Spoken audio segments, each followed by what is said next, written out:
Fala turma, eu sou o professor Lucas Pereira, seja muito bem-vindo ao meu canal. No vídeo de hoje aí, mais uma semana do nosso PET, né? Antes da gente começar, registre o seu comentário aí, né? Uma questão que ainda dá para melhorar, tá tendo poucos comentários, então comente aí seu nome, o nome do seu professor e também a sua cidade. Bom, nessa semana aí do PET nós vamos trabalhar com gráficos, né? E aí, primeiro vamos mostrar exemplos fictícios aí, para que você possa entender de forma clara tipos de erros. Então vamos começar. Observe o gráfico abaixo e responda: em qual ano ocorreu a maior inflação? Bom, pela linha do gráfico, né, parecia ser em 1943, né, seria aqui o pico do gráfico, porém, quando fala pelos números, né, parece ser em 1945, ou seja, 12,4. Então vamos ver aí o que o material traz para a gente.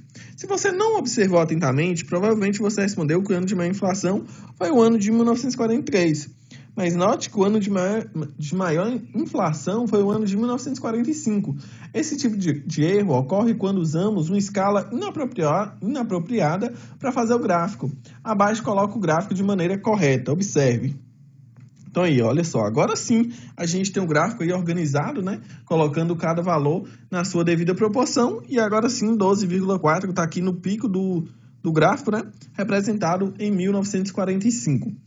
Bom, note que quando usamos aí a escala adequada, torna-se fácil responder em qual ano a inflação foi maior, não é mesmo? Portanto, fique atento ao longo gráfico. Bom, no segundo exemplo aí, observe o gráfico abaixo e responda: qual candidato obteve mais votos? Bom, a coluna aí de maior, né, expressão é o candidato D. Se você observou atentamente, os dados foram omitidos no gráfico acima. Esse tipo de erro ocorre quando não desejamos trazer informação adequadamente. Ou seja, o adequado é sempre colocar os dados, né?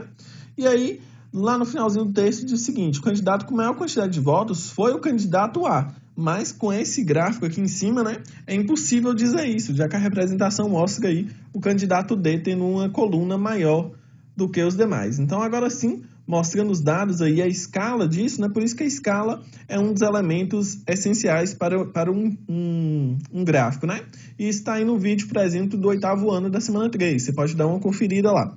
Bom, então agora sim, com a escala, né? Candidato A, 31%, contra o candidato D aí, por exemplo, tinha apenas 22%. Bom, então fique atento ao gráfico sem os dados. É muito comum pessoas omitirem dados e fazerem mudanças de escala, apenas para manipular a sua opinião.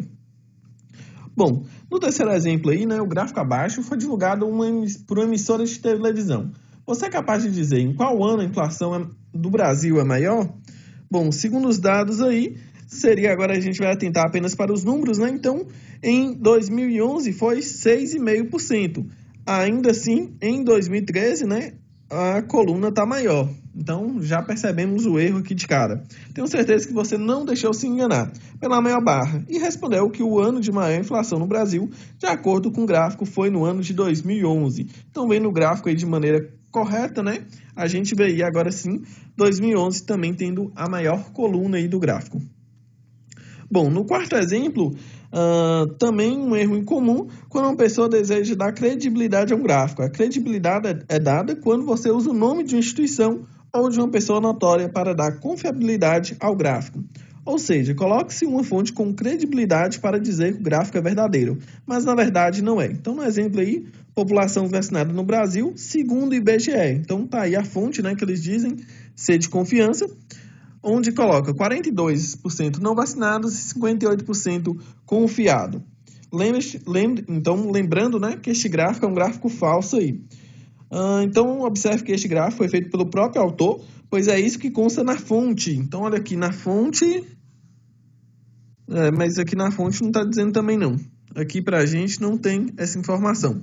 Mas segundo o texto, então, foi o próprio autor que criou, por isso que consta na fonte. Porém, foi usado o nome de instituição, que no caso é IBGE, para dar credibilidade à informação falsa. Mas na maioria das vezes, as pessoas usam uma instituição ou pessoa notória para dar validade a dados falsos. Então, muito importante ficar atento aí, como vocês perceberam, esse é um assunto, é um tema aí relevante, né, e notório dentro do nosso cotidiano, dentro do nosso dia a dia. Por isso é importante, né, de saber a matemática, saber analisar os números e até mesmo o que está por trás dessa matemática apresentada. Espero que vocês tenham gostado, um forte abraço e até o próximo vídeo.